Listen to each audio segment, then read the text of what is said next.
નમસ્કાર, મેટ્રો ન્યૂઝમાં હું વિશાલ મહેતા આપનું સ્વાગત કરું છું। સમાચારની શરૂઆત કરીએ મહત્વના બ્રેકિંગ ન્યૂઝથી। બ્રેકિંગ ન્યૂઝ આવી રહ્યા છે વડોદરાથી। વડોદરામાં ડભોઈ ભીલાપુર રેલવે ક્રોસિંગ નજીક અકસ્માત થયો છે। અકસ્માતને લઈને અત્યારે હાલમાં ભીલાપુરના દંપતીનું મોત નીપજ્યું છે। પરિવાર સાથે આવી કહેલા બાઇકને ગાડીએ મારી ટક્કર। વિક્રમ રાઠોડિયા અને આરતીબેન રાઠોડિયાનું મોત થયું છે। હવાના ટાયર ફરીતા બંને દંપતીના મોત થયા હોવાનો મામલો સામે આવ્યો છે। અકસ્માતમાં 2 બાળકો આબાદ બચાવ થયો છે। પોલીસે મૃતદેહ પોસ્ટમોર્ટમ માટે હોસ્પિટલમાં ખસેડી આપ્યો છે। ટ્રક ડ્રાઈવર હાઈવા ટ્રક મૂકી ફરાર થઈ ગયો હોવાની હકીકત સામે આવી છે। અકસ્માતમાં ભીલાપુરના દંપતીનું મોત નીપજ્યું છે। જેમાં પરિવાર સાથે આવી રહેલા બાઇકને ગાડીએ ટક્કર મારી હતી। ડભોઈ ભીલાપુરા રેલવે ક્રોસિંગ પાસે અકસ્માતે આકાર લીધો, જેના પગલે એક દંપતીનું કરુણ મોત થયું છે।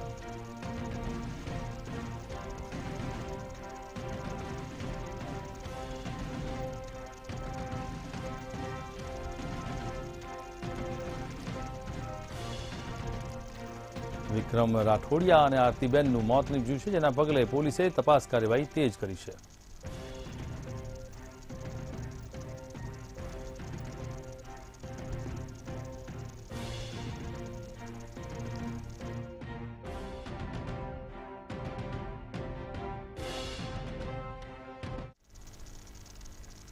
ગુજરાત એસટી નિગમ આધુનિક ડબલ ડેકર એસી ઇલેક્ટ્રોનિક બસને મુખ્યમંત્રી ભૂપેન્દ્ર પટેલે ગિફ્ટ સિટીથી લોન્ચિંગ કરી છે। સોમવારથી આવીને 2 બસો વાઇબ્રન્ટ સમિટ 2024ના ભાગરૂપે સંચાલિત કરાશે। એટલું જ નહીં, વાઇબ્રન્ટ સમિટ પછી Sarkhej Gandhinagar gift city route પર તેનું પ્રાથમિક સંચાલન નિગમ દ્વારા કરવામાં આવશે। મુખ્યમંત્રી ભૂપેન્દ્ર પટેલે આ ડબલ ડેકર એસી ઇલેક્ટ્રોનિક બસનું લોન્ચિંગ કર્યું છે। તે અવસરે વાહન વ્યવહાર મંત્રી હર્ષ સંઘવી, ગિફ્ટ સિટીના chairman doctor Hasmukh Adhia, gift સિટીના એમડી તપન રે અને વરિષ્ઠ અધિકારીઓ પણ ઉપસ્થિત રહ્યા હતા।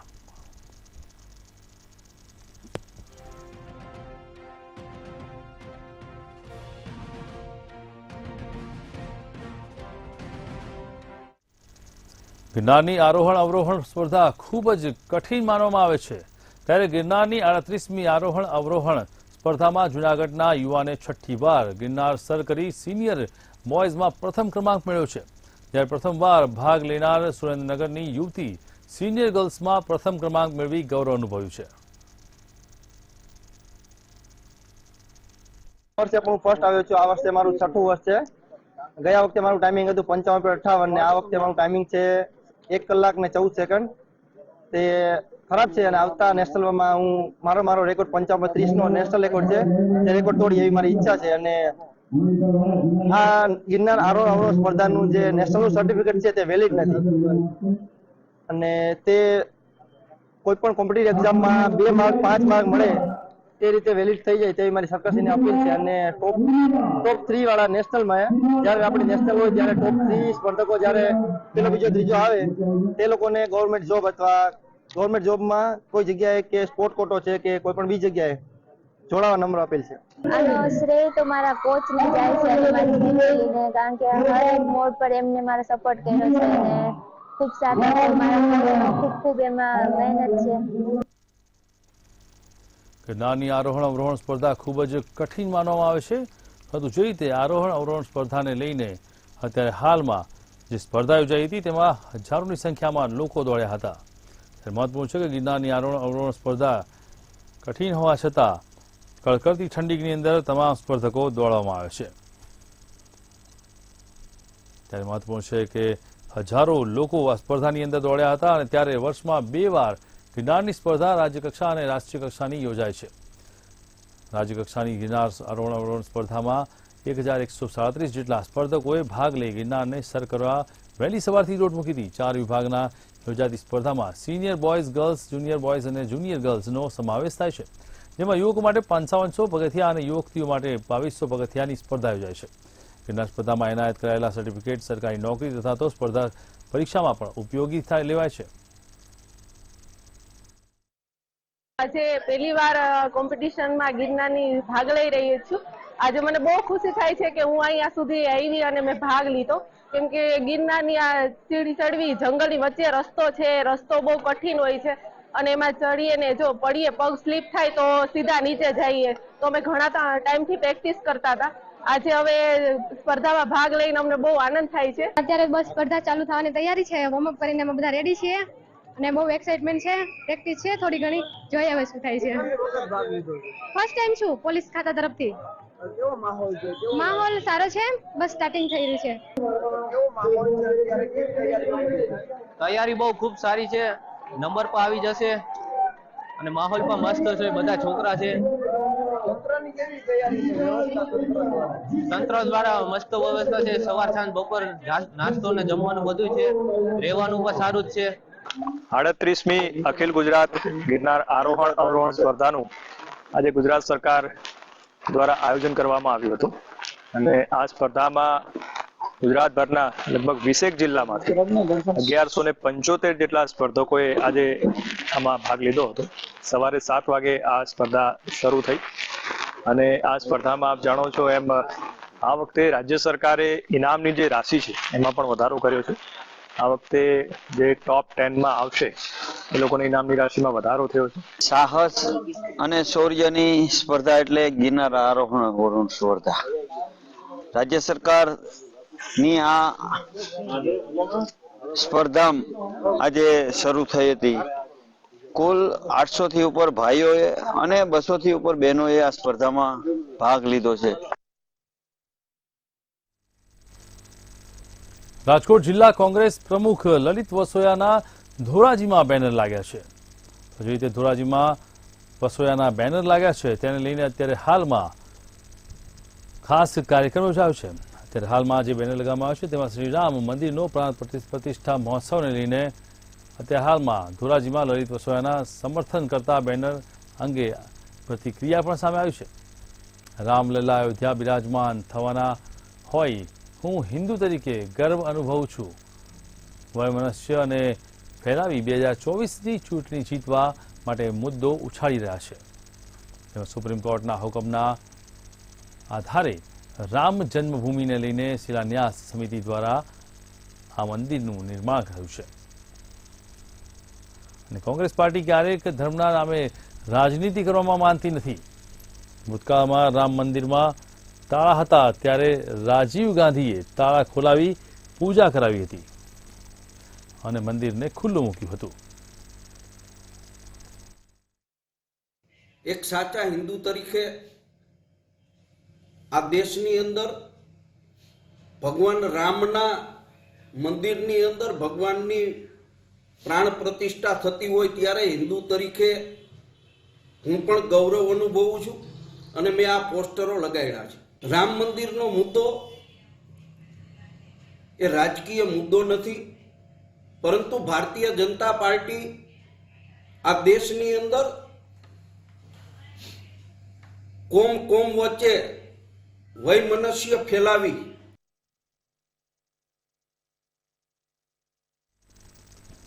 અયોધ્યામાં રામલલ્લાની પ્રતિષ્ઠાને લઈને સમગ્ર દેશમાં ઉત્સાહના માહોલ છે। ત્યારે હૈદરાબાદમાં સ્થિત જેવી રીતે અત્યારે હાલમાં અયોધ્યા ભાગ્યનગર સીતારામ ફાઉન્ડેશન દ્વારા ભગવાન રામને 1.3 કરોડ રૂપિયાની શ્રી રામચરણ પાદુકા ભેટ અપાશે।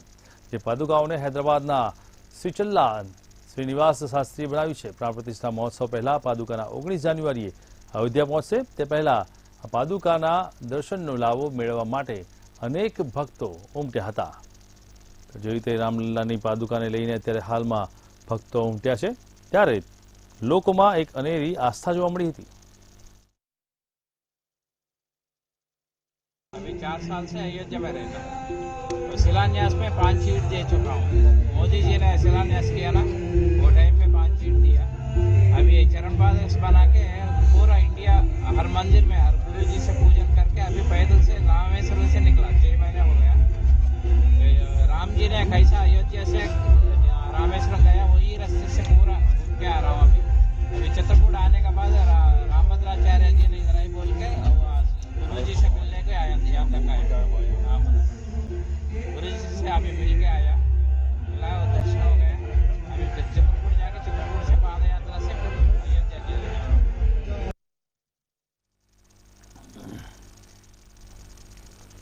અયોધ્યામાં પ્રાણ પ્રતિષ્ઠાના ઉત્સવને લઈને સમગ્ર ભારતમાં ઉત્સાહનો માહોલ જોવા મળી રહ્યો છે, પરંતુ ગ્રામ્ય વિસ્તારમાં આવેલા રામ મંદિરનો ક્યાંક ને ક્યાંક ખાલી ખમ જોવા મળી રહ્યા છે. જામનગરમાં નાની માણુગર ગામે લાખોના ખર્ચે રામ મંદિર બનાવવામાં આવ્યું હતું, પરંતુ સવાર સાંજ આરતીમાં ગ્રામજનોની પાંખી હાજરી જોવા મળી રહી હતી.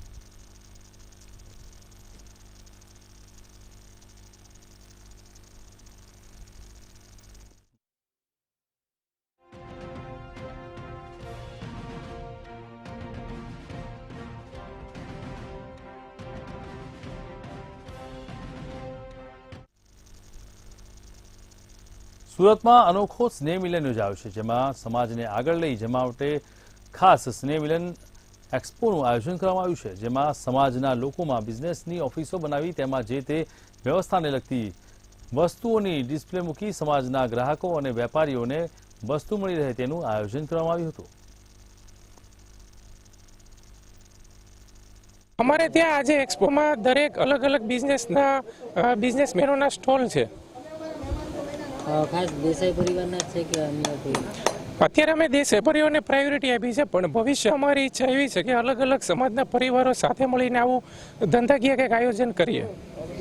અનેક સ્નેહ મિલનો થતા હોય છે, તમે આ પ્રકારનું આયોજન કર્યું છે, વિચાર ક્યાંથી? બસ અમારી યુવા ટીમને વિચાર આવ્યો કે પરિવારને કંઈક અલગ દિશા આપી છે, તો દિશા માટે ભવિષ્ય સારું નિર્માણ કરવા માટે વર્તમાનમાં કંઈક એક્શન લેવી જોઈએ, તો એના ફળ સ્વરૂપે આજે આપ જોઈ શકો છો. એક્સપોના આયોજનની ખાસ વિશેષતા એ છે કે પરિવારમાં એટલી બધી સ્કિલ અને એટલા બધા બિઝનેસમેન પડેલા હોય જે એકાબીજાથી જાણતા ન હોય, અને જેથી કરી અને એક્સપોના આયોજનથી એ બધા ઇન્ટરનલ કનેક્શન થાય અને પોતાના ધંધાનો ગ્રોથ સારી રીતે કરે અને સારી રીતે પરિવારનું એક સંચાલન થાય. સુરતમાં મોટા વરાછા વિસ્તારની અંદર શ્રીલક્ષ્મી મહિલા મંડળ દ્વારા વર્સેટાઇલ કેન્સર વેક્સિનેશન ડ્રાઈવનું આયોજન કરવામાં આવ્યું હતું, જેમાં અત્યાર સુધીમાં 2000થી વધુ મહિલાઓને સર્વાઇકલ કેન્સર વેક્સિનેશન આપવામાં આવ્યું છે.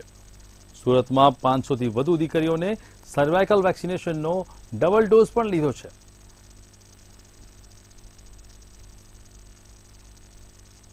પરમ પૂજ્ય 1008 આચાર્ય શ્રી અજેન્દ્ર પ્રસાદજી મહારાજ શ્રી વડતાલ પીઠાધિસ્થાનના જે આચાર્ય મહારાજ શ્રી છે, એમના 75મા જન્મદિવસ નિમિત્તે આખું અમૃત મહોત્સવ અમે લોકો ઉજવી રહ્યા છીએ, અને એના જ અંતર્ગત અત્યારે આ દીકરીઓને સર્વાઇકલ કેન્સર વેક્સિનેશન ડ્રાઈવ અમે શરૂ કરી છે. ઓલમોસ્ટ અત્યાર સુધીમાં 2000 દીકરીઓને અમે સર્વાઇકલ કેન્સરથી વેક્સિનેશન આપીને એમને આ ખતરાથી અમે મુક્ત કર્યા છે, અને આજે પણ 100 દીકરીઓને આજે અમે લોકો અહીં આગળ આ વેક્સિનેશન આપવાના છીએ, અને સુરતની અંદર 500 દીકરીઓ એવી છે કે જેને ડબલ ડોઝ લઈ ચૂક્યા છે. તો આજે માનનીય પ્રફુલ્લભાઈના સ્વહસ્તે આજે અમે એમને સર્ટિફિકેટ વિતરણ પણ કરાવવાના છે. દીકરીઓના સર્વાઇકલ કેન્સર માટેની રસીકરણના કેમ્પની અંદર મેં જોયું નાની દીકરીઓને આ રસી આપવાથી ખૂબ ભવિષ્ય માટે એને રોગ ન થાય. આ બહુ મોટી આગમચેતી વાત છે. હું આશા રાખું છું કે ભગવાન સ્વામિનારાયણ કોઈને જ કંઈ ન થવા દે, પરંતુ 2000 જેટલી દીકરીઓને આ વેક્સિનેશનનો કાર્યક્રમ કરવો એ ખૂબ સારી એક સમાજ સેવાની સારી વાત. થયા પછી તો ગમે કરીએ તો એ ઘણીવાર નકામું હોય છે, પણ થયા પહેલાંનું જે આ એક વેક્સિન મળી જાય તો એની લાઈફની અંદર ક્યારેય આ પ્રકારનો રોગ ન થાય. અમદાવાદના સોલા ભાગવત વિદ્યાપીઠ ખાતે કેમિસ્ટ એસોસિએશન દ્વારા પ્રેસ કોન્ફરન્સનું આયોજન કરવામાં આવ્યું હતું. આ કાર્યક્રમમાં રાજીવ સિંગલ, જસુભાઈ પટેલ, આશુતોષ મહેતા ખાસ ઉપસ્થિત રહ્યા હતા. આ પ્રેસ કોન્ફરન્સમાં 3 મુદ્દા ઉપર ખાસ સરકાર સાથે ચર્ચા કરવામાં આવી હતી. ઓનલાઈન ફાર્મસી મામલે નોટિફિકેશન આવ્યું, જેને લઈને છેલ્લા 5 વર્ષથી કોર્ટમાં કેસ ચાલે છે. દેશમાં ઓનલાઈન ફાર્મસી ન આવે તેવી માંગ અમારી હતી, જેમાં ફાર્મસી કાઉન્સિલનો જૂનો કાયદો યથાવત રાખવામાં આવે અને નવી ફાર્મસી કાઉન્સિલના અમુક નિયમોમાં બદલાવ કરવામાં આવે તેવી માંગ કરાઈ છે.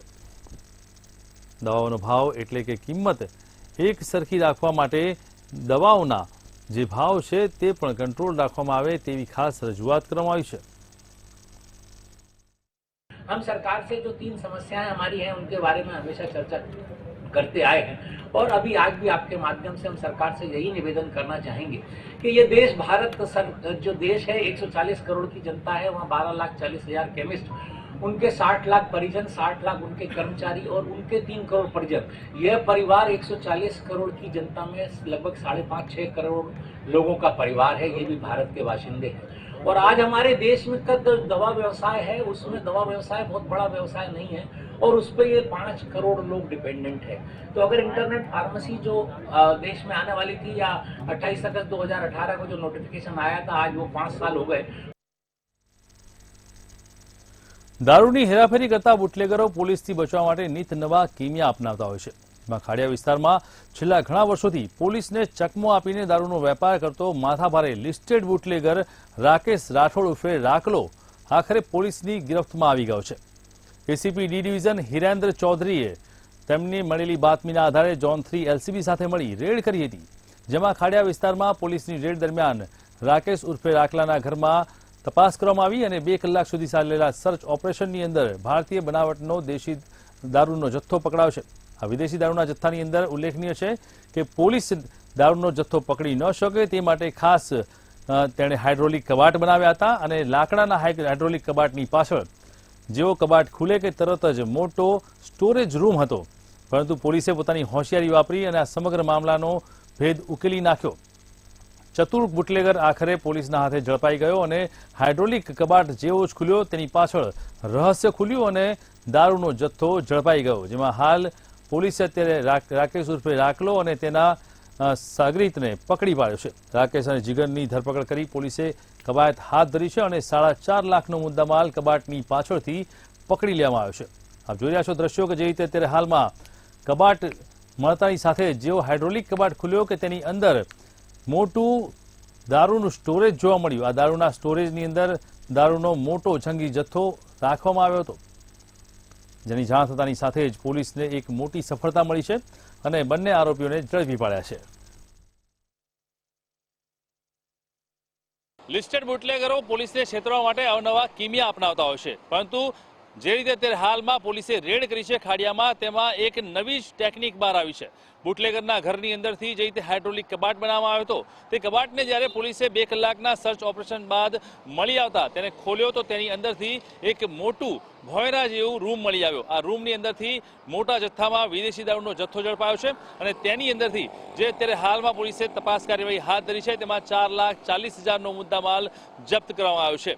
ખાસ કરીને ઝોન 3 એલસીબીની ટીમ અને સાથે જ આસિસ્ટન્ટ કમિશનર હિરેન્દ્ર ચૌધરી દ્વારા આ સમગ્ર સર્ચ ઓપરેશન બાતમીના આધારે હાથ ધરવામાં આવ્યું હતું, જેની અંદર ખાસ કરીને લિસ્ટેડ બુટલેગર રાકેશ ઉર્ફે રાકલાની ધરપકડ કરાઈ છે અને સાથે જ તેનો જે સાથીદાર છે તેને પણ પકડી લેવામાં આવ્યો છે।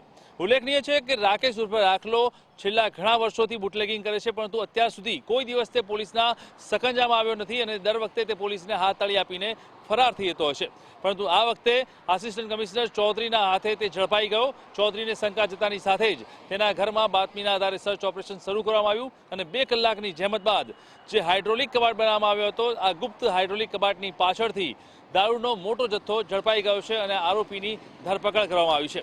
એટલે હવે જોવાનું રહેશે કે જે રીતે લાંબા સમયથી પોલીસને હાથતાળી આપી અને અવનવા કિમિયા સાથે દારૂનો વેપાર કરતો બુટલેગર જે ઝડપાયો છે તેની સામે હવે પોલીસ કેવી કાર્યવાહી કરે છે અને સાથે જ આ સમગ્ર પ્રકરણને લઈને આ બંને આરોપીઓને પોલીસે ઝડપી લીધા છે।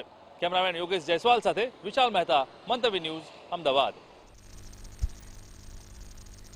અમદાવાદના મેમનગર ખાતે આવેલી દિવ્યપથ સ્કૂલમાં કાર્નિવલ કાર્યક્રમ યોજાયો હતો।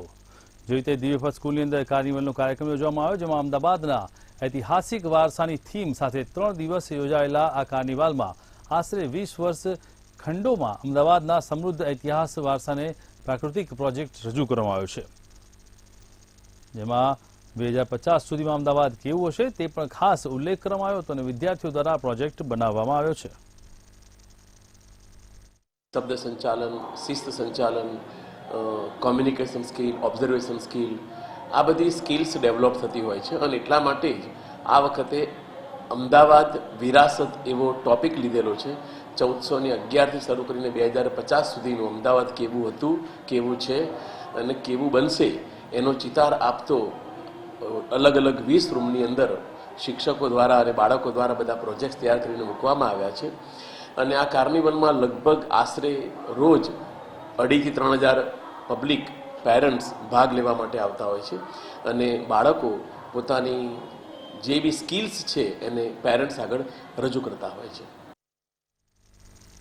અમદાવાદ રિવરફ્રન્ટ ખાતે કાઇટ ફેસ્ટિવલનો પ્રારંભ કરવામાં આવ્યો છે, જેમાં મુખ્યમંત્રી ભૂપેન્દ્ર પટેલના દ્વારા આંતરરાષ્ટ્રીય કાઇટ ફેસ્ટિવલ ખુલ્લો મૂકવામાં આવ્યો. રિવરફ્રન્ટ ખાતે આ કાર્યક્રમ આગામી 15 જાન્યુઆરી સુધી ચાલુ રહેશે.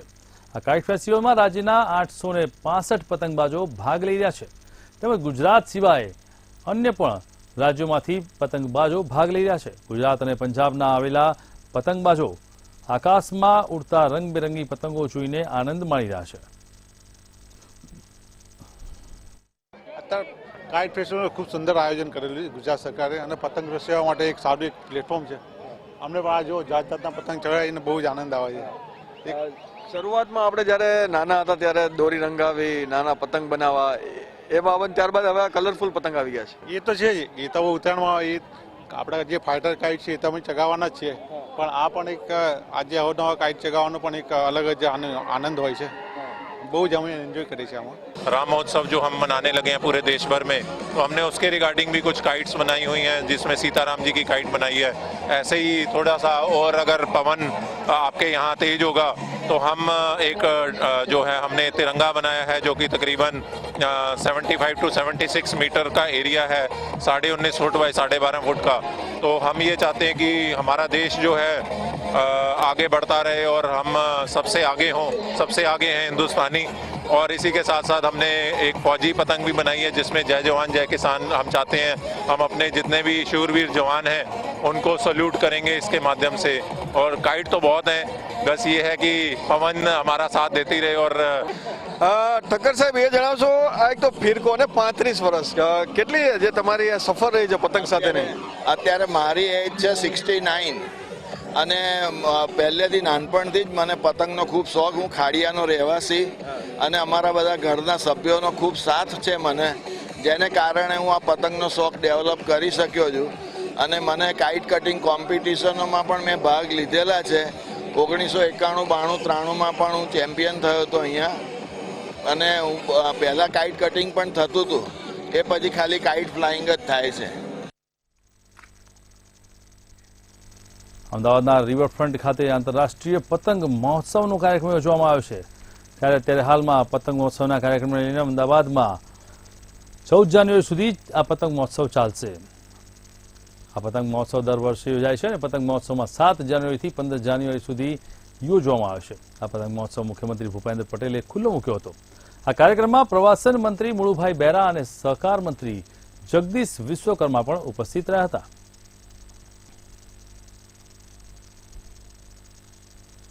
વોકલ ફોર લોકલના વડાપ્રધાનશ્રીને ધ્યેયને સાકાર કરવા હસ્તકલા કારીગરોના ઉત્પાદનનું હેન્ડીક્રાફ્ટ માર્કેટ અને ગુજરાતી ખાણીપીણીની ચીજ વસ્તુઓ પણ અહીં રાખ્યા છે. અને પતંગ મહોત્સવ દરમિયાન રોજ 13 જાન્યુઆરી સુધી સાંસ્કૃતિક ઉત્સવ પણ અહીંયા યોજાવાના છે. વડાપ્રધાનશ્રીના માર્ગદર્શનમાં દેશનો વિકાસનો પતંગ વિશ્વમાં નવી ઊંચાઈ સર કરે છે. તેમણે આઝાદીના અમૃતકાળમાં વિકસિત ભારત 2047નો સંકલ્પ કર્યો છે. કાર્યક્રમમાં શરૂ થયેલી આ આંતરરાષ્ટ્રીય પતંગ મહોત્સવની ઉજવણીમાં વિશ્વભરના પતંગબાજો દર વર્ષે સામેલ થાય છે. આ મહોત્સવ ઉજવણીની પરંપરા હાલ તેમની સાદગી અને સરળ સ્વભાવથી લોકચાહના પામેલા આપણા માનવંતા મુખ્યમંત્રી શ્રી ભૂપેન્દ્રભાઈ પટેલ સાહેબના નેતૃત્વ અને માર્ગદર્શન હેઠળ રાજ્યના અન્ય શહેરોમાં પણ વિસ્તરી રહી છે. સુરતમાં ગૃહમંત્રી હર્ષ સંઘવીનો માનવતાવાદી પ્રયાસ જોવા મળ્યો હતો, જેમાં તેમણે સેન્ટ્રલ જેલના કેદીઓને પોતાના વર્તનને લઈને ક્યાંક ને ક્યાંક મુક્ત કર્યા હતા. 17 જેટલા કેદીઓને જેલ મુક્ત કરવાના સરકારના હુકમને લઈને કેદીઓમાં ખુશીનું મોજું જોવા મળ્યું હતું. ત્યારે એક સાથે 17 કેદીઓ મુક્ત કરવામાં આવતા ગુજરાતની જેલમાં લાજપોર જેલ પહેલી છે. જ્યારે ગૃહમંત્રી હર્ષ સંઘવી દિવાળીમાં લાજપોર જેલ આવ્યા હતા ત્યારે કેદી જેલ મુક્તિના સંકેત પણ આપ્યા હતા. ગઈકાલે લાજપોર સેન્ટ્રલ જેલ સુરત ખાતેથી 17 જેટલા બંદીવાનો એક સાથે છૂટ્યા છે. કે આ એવા કેદીઓ છે કે જેમને આજીવન કારાવાસની સજા હતી અને તેઓને વહેલી જેલ મુક્તિના સરકારશ્રીમાંથી ઓર્ડર થતા તેઓને એક સાથે કાલે 17 બંદીવાનોને વહેલી જેલ મુક્તિ અંતર્ગત છોડવામાં આવ્યા છે. અમદાવાદના સોલા ભાગવત વિદ્યાપીઠ ખાતે કેમિસ્ટ એસોસિએશનનું આયોજન કરવામાં આવ્યું હતું. આ કાર્યક્રમમાં મુખ્યત્વે મહેમાન તરીકે આરોગ્ય મંત્રી ઋષિકેશ પટેલ અને કેન્દ્રીય મંત્રી મહેન્દ્ર મુંજપરા તેમજ ડ્રગ એન્ડ ફૂડ વિભાગના કમિશનર ઉપસ્થિત રહ્યા હતા. ફૂડ એન્ડ ડ્રગ વિભાગના ચાલી રહેલા લાલિયાવાડી અંગે કેન્દ્રીય મંત્રી મહેન્દ્ર મુંજપરાએ ટકોર કરી હતી. તેમણે તોડબાજ અધિકારીઓને ટકોર કરતા કહ્યું કે વેપારીઓને ખોટી રીતે હેરાન કરતા અધિકારીઓ પર લગામ લાવો. કમિશનર એચ.જી. કોશિયાએ આ મુદ્દે પ્રતિક્રિયા આપતા કહ્યું કે કેટલાક અધિકારીઓ વેપારીઓને હેરાન કરે છે તેનું ધ્યાનમાં આવ્યું છે. કાયદાનું સારી રીતે પાલન થાય અને લાયસન્સ બાબતે લોકો હેરાન ન થાય તે અંગે સૂચનાઓ આપવામાં આવશે. દવાના વેપારમાં અને એમાં પણ ખાસ કરી ગુજરાત ખૂબ અગ્રેસર છે. નિકાસ 1/3, પ્રોડક્શન 1/3 અને આપ સૌના સહકાર થકી અને મેન્યુફેક્ચરિંગ યુનિટ દ્વારા જે પ્રકારે ભારતને દવાઓ મળી રહી છે ને વિદેશોમાં પણ આ દવાઓનો વ્યાપ થઈ રહ્યો છે. આપણે ત્યાંથી મોકલાઈ રહી છે. કેટલાક બધા જ અધિકારીઓ આવા નથી પણ કેટલાક અધિકારીઓ જે રીતે જે સ્ટોકિસ્ટને અને રિટેલ મેડિકલ સ્ટોરની પાસે અચાનક જઈને જ્યારે ફૂલ પેશન્ટને ગીરી એક બાજુ સિરિયસ દર્દીઓના સગા પેશન્ટની દવા માટે લાઇનમાં હોય ત્યારે મેડિકલ સ્ટોરમાં જઈને એને ત્યાં રેડના સ્વરૂપે પહોંચે અને એક બાજુ સિરિયસ દર્દીના સગા દવા માટે આજીજી કરતા કે સાહેબ અમારી પહેલી દવા અમને આપી દો પછી તમે ચેકિંગ કરો અને પછી એ સમયે ક્યારેક દર્દીઓને પણ એના સગાનું દર્દીઓને જીવનું જોખમ પણ રહેતું હોય છે. આજે માનનીય મંત્રી સાહેબે જે વાત કરી કે અમુક ઇન્સ્પેક્ટરો દ્વારા અમુક કેમિસ્ટોને હેરાનગતિ થાય છે તો ચોક્કસ એ બાબતમાં અમે ધ્યાન રાખીશું. જે પીક સિઝનની અંદર જુલાઈમાં જે સાહેબે વાત કરી કે અમુક ઓફિસરો કેમિસ્ટોને બરાબર ઘેરાઈ હોય ત્યારે હેરાન કરતા હોય તે બાબતે પણ ઇન્સ્પેક્ટરનું ધ્યાન દોરવામાં આવશે જેથી કરીને બિનજરૂરી કોઈને મુશ્કેલી ના પડે. તો સમાચારમાં અત્યારે બસ આટલું જ. મહત્વના સમાચાર માટે જોતા રહો મંતવ્ય ન્યૂઝ. નમસ્કાર.